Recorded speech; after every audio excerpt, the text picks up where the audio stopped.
ये हमारे चचा के तरफ से रुका हो, रुक जा लो।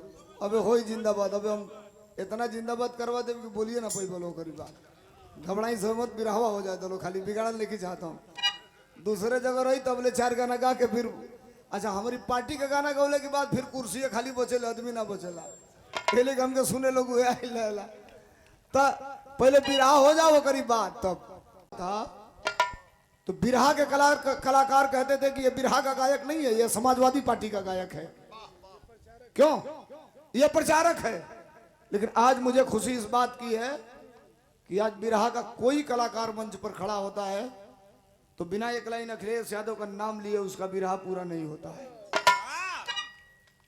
और 2021 से लेकर के आज तक लगातार दूसरी बार में प्रदेश अध्यक्ष बना। गाना गाना अलग बात है, समस्याओं पर, जनता के समस्याओं पर बोलना और आज के डेट में बोलना मामूली बात आप समझ रहे हैं।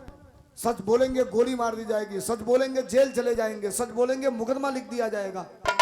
लेकिन इस परिवेश में भी लाखों के भीड़ में रहता हूं, रोज गाता हूं, 50,000 की भीड़ में रहता हूं। रात को 12 बजे, 1 बजे, 2 बजे जब आप कहते हो तो मुट्ठी बांध के इनकलाब पैदा करके और सरकार के सीने पर खड़ा होकर अखिलेश यादव जिंदाबाद रोज करने का काम करता हूं। नाम मेरा धर्मेंद्र सोलंकी है और लगातार इस मूवमेंट को आगे बढ़ाता हूं।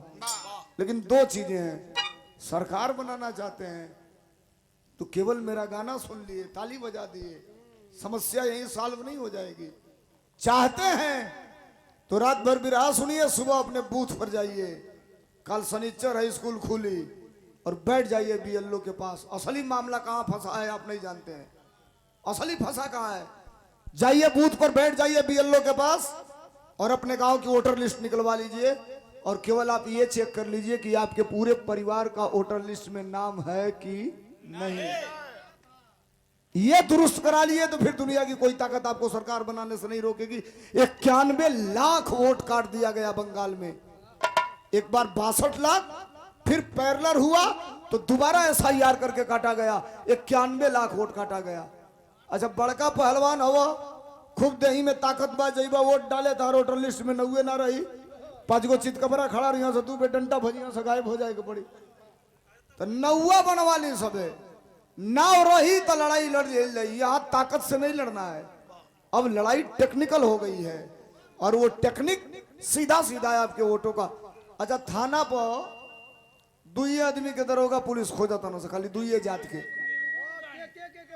थाना पर 2 जात के दरोगा पुलिस खो जाता ना सर। चल गई पूछा था ना कौन बिरादर हवा,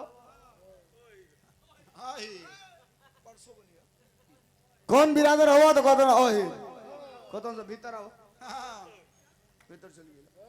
फिर दूसरा जन गया कौन बिरादर हुआ,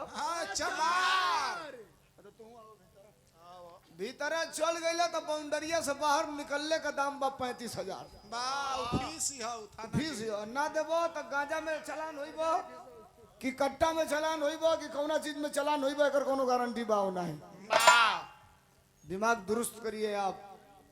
लड़ाई इतनी टेक्निकल की है कि गांव में छोटे से छोटे लोगों के बीच में बैठिए, एक घर गोड़ होके, एक घर धोबी होके, एक घर तेली होके, एक घर नोनिया होके, एक घर कोहार होके, एक घर दुसाद होके, जाइए बैठिए, उससे बात करिए, समझाइए उसको, बताइए उसको।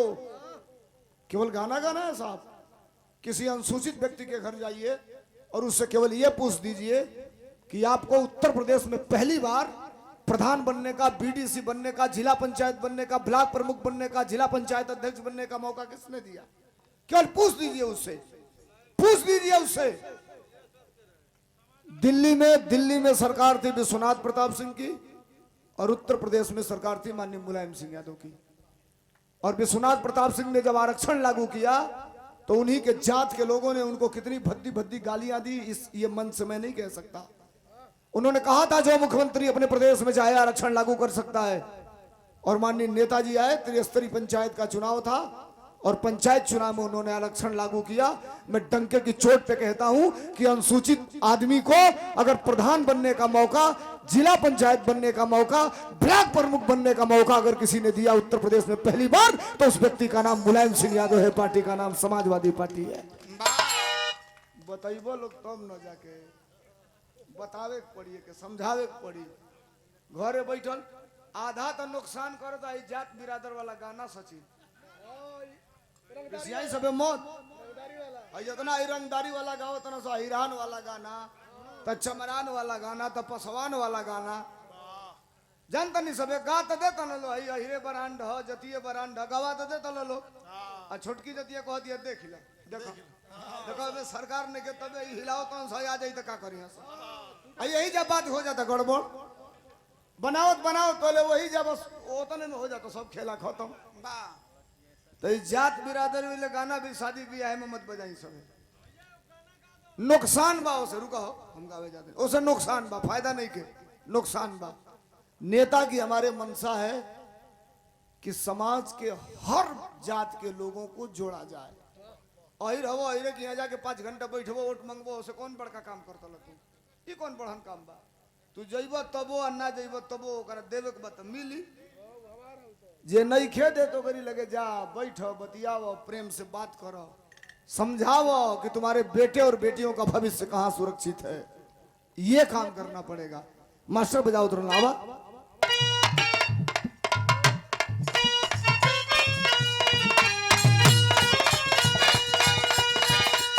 रुको हो जितेंद्र पाल कहाँ है भाई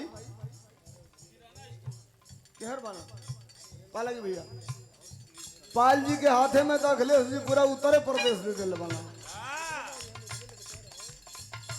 तो देखिए मोर भैया हितई नहीं सब मेरी बिटोर बिटोर के को छूटे छटके मत संभार के मेरी।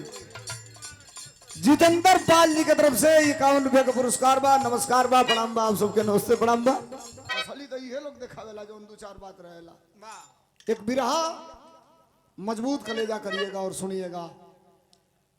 वीर हर घर में पैदा नहीं होता बहादुर हर मां पैदा नहीं करती लेकिन बहादुर वो होता है जो अपने बाप के विरासत को बचा ले।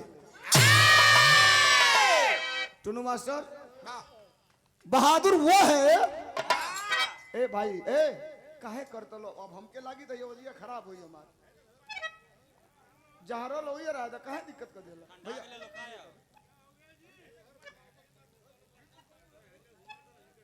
और घुमाओ बस रहा अपने अब बैठब तो चाहिए अब बोलब तो आवाज में आई